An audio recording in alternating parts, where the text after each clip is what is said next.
បាទសួស្តីបងប្អូនអរគ្នាបាទថ្ងៃខ្ញុំមកនិយាយអំពី RM26.3.1 ដែល Apple ទើបតែកម្លាក់បាទកាលពីព្រឹកមិញណាបាទអញ្ចឹងសម្រាប់ version នេះផងដែរបាទគឺយើងអាចដំឡើងបានបាទដែលចូ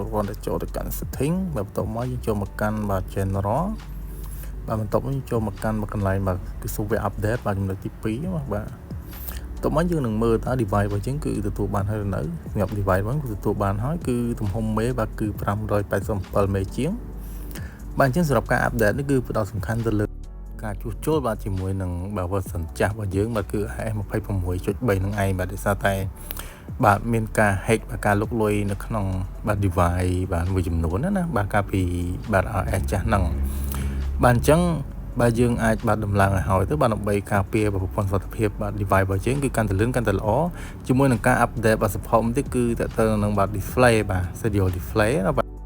ដែលមាននៅលើបាទគឺ MacBook បាទ Apple ទៅតែបាទបញ្ចេញហ្នឹងគឺ MacBook បាទ Neo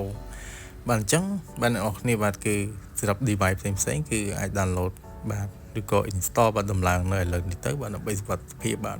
device របស់យើងគ្រប់គ្នាណាបាទសម្រាប់ខ្ញុំបាទគឺពេលទំនេរខ្ញុំដំឡើងដែរបាទដោយសារតែឥឡូវគឺអត់ទាន់មានពេលបាទដំឡើងបាទអត់ទាន់រកកន្លែង Wi-Fi ណា